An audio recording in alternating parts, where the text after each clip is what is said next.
Well, hello everybody. Welcome back to the Builder Dad shop. I am Builder Dad Dan, and this is my shop.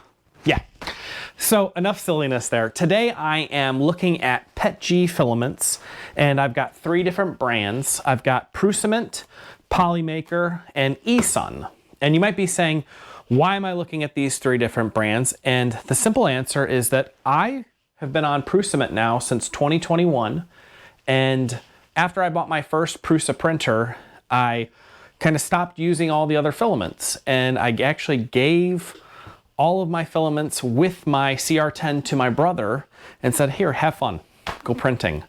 And what I did is I switched over to Prusament. I switched over to strictly almost PETG because everything I was printing was for my woodworking shop. I was making little tools here, little tools there, and then I started designing my own stuff. And when I started designing my own stuff, I'm still using Prusament. I still love Prusament, but the cost is a little bit expensive. And so as a business owner, I have to evaluate things from time to time to make sure that I'm spending my money in the right direction. A lot of times the cost of this has to be built into the products. And so if I can find an alternative that works just as good, if not better, then it's in my nature to do due diligence on this, to evaluate things. So today I'm going to do a heads up compare on these three. And to do that, I'm going to break them all out of the box. I cook every one of my filaments in SUNLU Dryers to get them all the moisture content out. And so I'm going to go through that process. Each one will go through. I already know the Prusament is going to print well because this is the part that I'm going to print. This is the DeWalt DW735 dust mod. And so to test this out, I'm going to print this exact same part on one of the MK4s using each one of these filaments. Now, I've been using the Prusament, but I brought it out just so I could show it off and talk about why I like it. And so I'm going to pop each one of these boxes open, take a look at them for the first time, especially the Polymaker and the eSUN. That's the first time I'm going to be opening these up to take a look at them. And I'm going to let you know what I think of them right off the bat. Then I'm going to go cook them and print them and share with you the results. Were there any tweaks that I had to make? Or am I disappointed about something about them? And then from there, I'm going to make some decisions for my business. Am I going to order another big set of Prusament? Am I going to go buy some Polymaker or some eSUN? Or am I going to try something else out because I'm like, hey, I got decent results, but let me go see what other filaments are out there. So that's what we're going to do, and I hope you enjoy the journey. So let's kick it off by taking the eSUN here. I got my razor blade. I don't know if I'm going to need it, but well, I'm going to need it for a second because I'm going to have to cut the tape. So it's got a little bit of tape holding it together, and I pull it out, and in the box I have got the PETG filament, 1 kilogram. And so let's take a look at this. It's sealed really tight, so I can tell that it's vacuum sealed, so the air's been sucked out of it. It's packaged really nicely. It is not in a resealable bag, so once I pull this out, if I want to put it back in something, I'm going to have to use my own bag to kind of store it, which is fine. A lot of times I print rolls, I put them in the machine and I print until the roll's gone, and that's kind of where I'm at right now.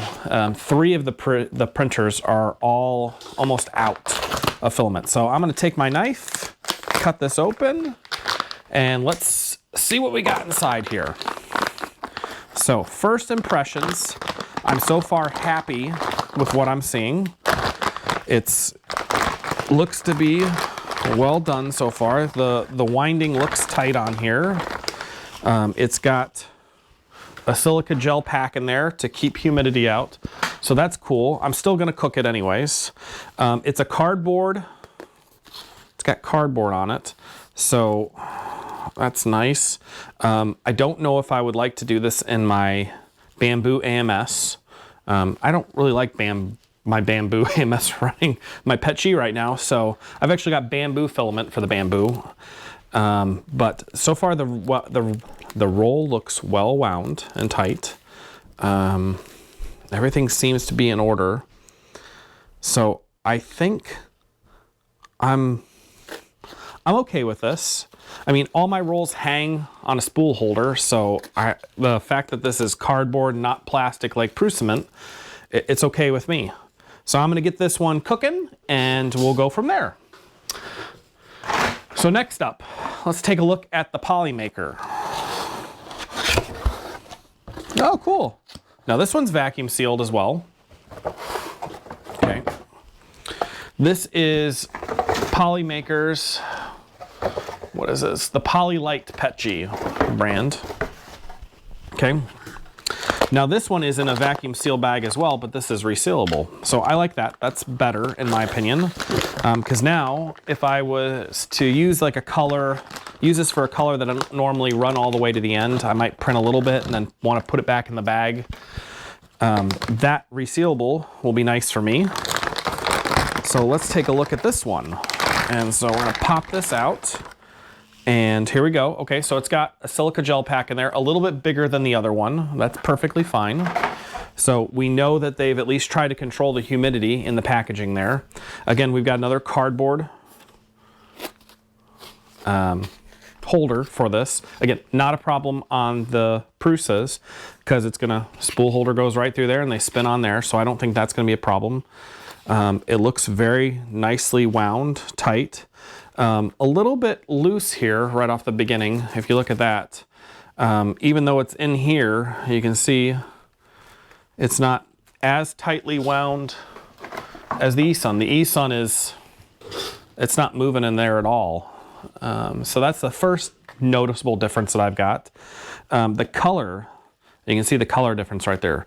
Much glossier black on the eSUN and more of a flatter, like a semi-gloss on the Polymaker. So not sure how that's gonna look when it prints out, but let's go from there. All right, so we've got those two out. They're gonna go in the cookers. And now let's pop a roll of Prusament just so you've got a comparison. So this Prusament, the box is actually sealed. It comes in a cardboard box, same as those. The difference here is that this box actually has cellophane on it. So I'm gonna go ahead, slice this open and see what we got. So the one thing I don't know yet because I've got to look, but I know for the Prusament, I can actually go pull up the spec sheet on this specific roll. And so you can actually scan me for details or enter the code that's on the box here. And that code will bring you up the spec sheet on this so you can see their QC results from it, which I think is kind of cool that they share that with you. Looking at the other boxes, this is made in China. Okay, there's nothing wrong with that. But it's got offices in Shanghai, Houston, and Utrecht. Hopefully I pronounced that right. This is the Polymaker.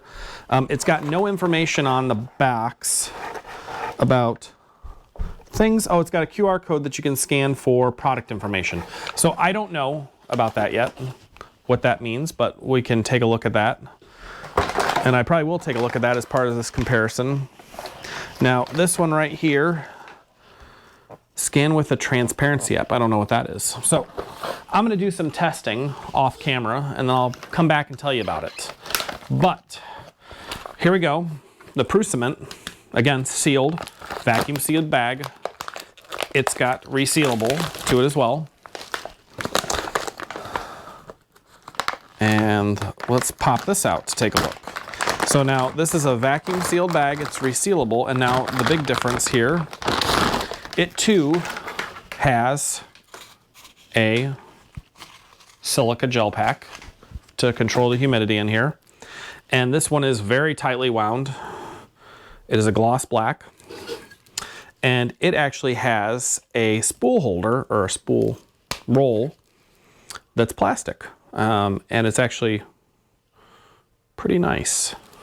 So again, let's see what we got here. So this one tells me nozzle temp 250 plus or minus 10 Celsius. This one here tells me printing speed 30 to 50 millimeters a second. This is the Polymaker I'm looking at. It says printing temp is 230 to 240 C. bed temp is 70 to 80, and fan is off. So don't run the fan when you're doing this one.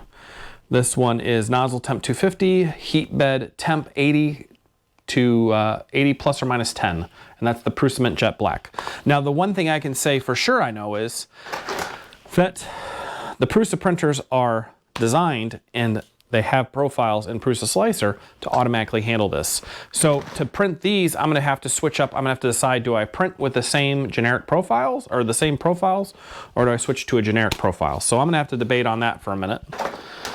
But let me see if there's anything else here on the eSUN that I wanna know right off the bat. It tells me 230 to 250 Celsius, bed temp 75 to 90 degrees Celsius, and fan speed 100%. So that's actually something interesting. The eSUN says fan 100%.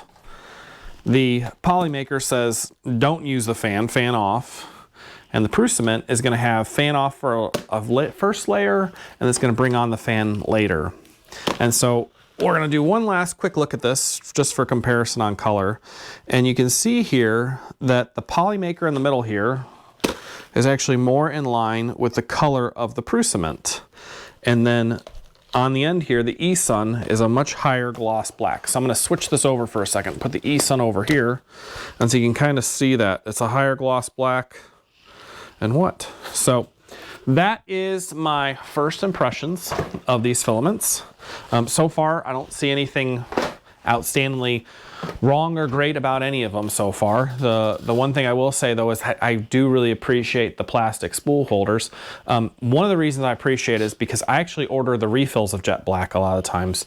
And so I will use the refills and actually take these off and put them on the refill. And so I know that that works out really well. The difference though is that the refills are not as wound as tightly. They're just bundled together. So it's still a tight wound, but it's not as tight as this one. So next step is for me to throw them in the cookers, cook them the same way, and do the evaluation. So I will pick this up video up in a little bit. Thanks. All right, well, it's been a number of hours since I started this experiment. So far, I've put the filaments through the dryers and I've started the printing. To hold this experiment consistent, remember, I'm comparing Prusament to 2 other brands of filament. What I want to do is keep this controlled as possible. And to do that, I used the same settings I used to dry the Prusament filament in my SUNLU dryers. I used 2 MK4 printers that are just about a month old and that have been printing these parts without issue using Prusament. And so I've controlled it in that way. I haven't changed any settings because, again, I'm trying to swap this out. It's not a game of me trying to get a filament to work or things like that. It's what filament can I put in the printer that works just like or as good as Prusament. And so that's what I'm trying to figure out here. So let's talk about this. And the first part I want to bring up is the drying process. Now with Prusament, I can relatively get in about 6 hours, somewhere between 5 and 15% relative humidity inside the SUNLU chamber. So I'm just measuring the humidity inside that chamber. So Prusaments dry really good, and they're already pretty dry when they get to me. I just have to put them in for 6 hours and cook them for a little bit. Now, the Polymaker, I saw similar results. It's a cardboard spool, but it was a little higher than I'm used to seeing with the Prusament, but at the 3 hour mark, I was already down to about 21% relative humidity. And unfortunately, I went to sleep and didn't see the last 3 hours, but I'm assuming on that trajectory, it was walking itself down pretty good. So by the time I pulled it out, it felt good. I'm assuming that it cooked longer and better, or cooked for 3 more hours, so I'm assuming it came down more. Now the one thing that I'll say is that the SUNLU, I saw a different result in it. It was much wetter. It was higher in the 40%. I think it was like 44, 46% when I started. And as I started cooking it at the 3 hour mark, I was only in the high 30s. And if I opened up the chamber, it would drop down significantly. But then as soon as I closed it back up, it would go right back up. So the SUNLU whether, or the eSUN, not SUNLU, the eSUN is wetter in nature, whether that's the spool itself or the filament. I don't know for sure, because again, I'm measuring the relative humidity inside the chamber, and that's what the SUNLU dryer is telling me. It's telling me the relative humidity inside the chamber as it's drying. And so the eSUN was much higher. That kind of explains to me the results I saw as I went through. Now, this is a 3-part print. It's got a little bit of complex geometry on it. It's got some bridging aspects to it. It's got movements and things that happen. So the first thing I wanted to do was start off by printing the top part. It's just a flat base with a round cylinder, or hollow round cylinder. And so the Prusament is my control. This is what I want. I want tight layers that has good bed adhesion and no stringing. My control. I move on to the Polymaker, and here I've got good layers, good seams, no zitting on this surface at all. I've got a good top layer surface here. I've got good bed adhesion, not a single aspect of warping here. It looks great. So this right here passes the test. No stringing, no nothing. I like this one. Now, when this one was printing, because I watched them print, this one I saw right off the bat stringing. And if you look at this surface here, there's just a little bit of minor zitting on the outside. The seam looks good, but a lot of stringing everywhere. And that kind of gets explained to me because of the humidity. I'm assuming that it's a wetter filament, and that's where I'm starting to see some of the stringing from. That's my assumption. Somebody will correct me. I know they always do. But so far, this is stringing. I don't like that. That's not acceptable to me.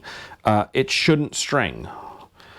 And so right now the SUNLU, or not the SUNLU, geez, I keep doing that. The eSUN, the eSUN is not high on my list right now. I'm not sure if I'm going to continue forward with this.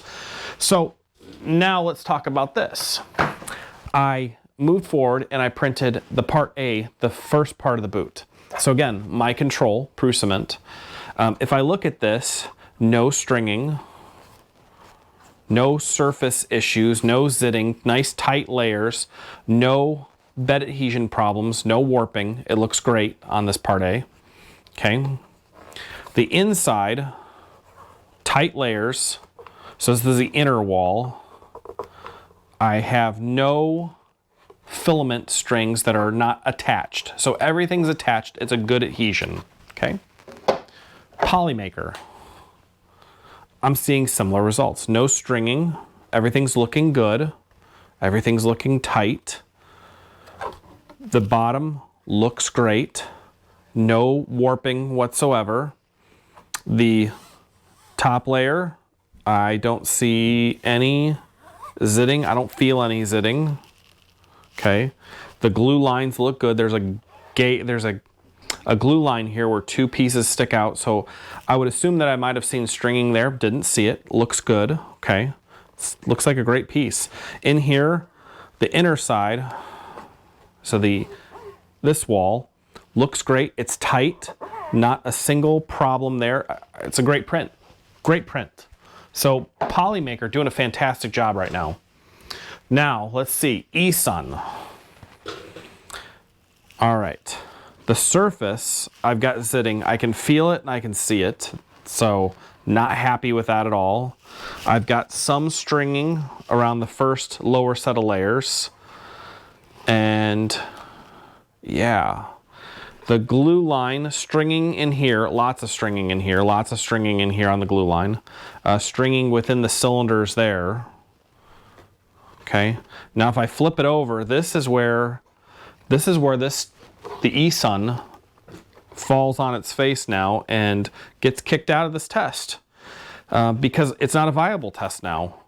The inner layers inside here, I'm going to widen that up a little bit for you. I don't know if you can see that on the camera, but they're not attached. There is, if you can hear it on the microphone, the layers are separated. They're not attached there. It's a bad print.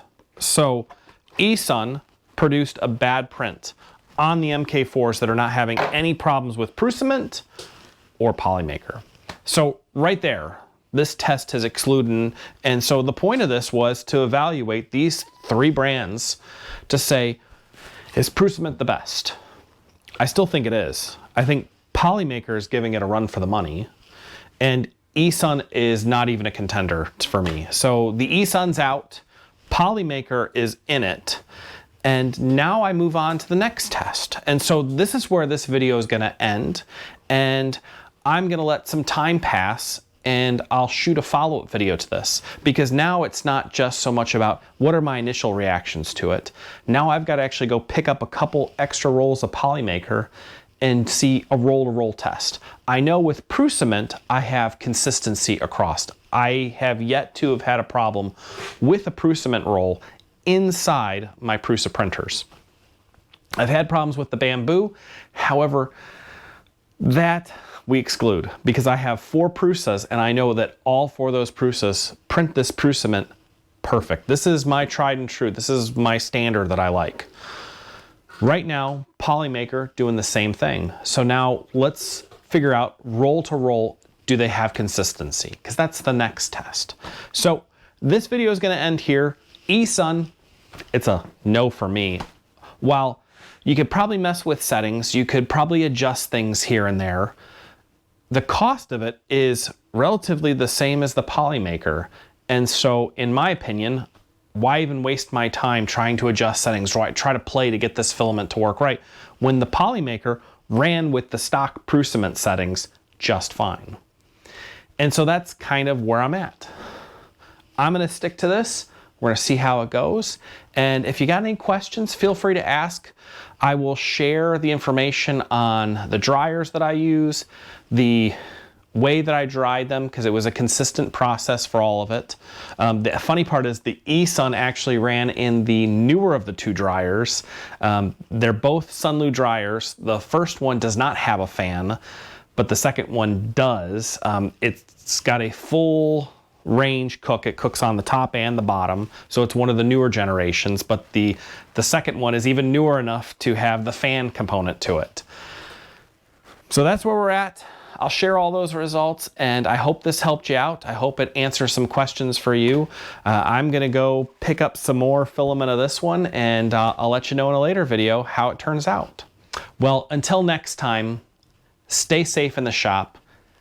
Keep 3D printing, keep woodworking, keep having fun with this. I think the most important thing, whether you're woodworking, 3D printing, or like me, doing a combination of all of it, the key thing is to enjoy yourself.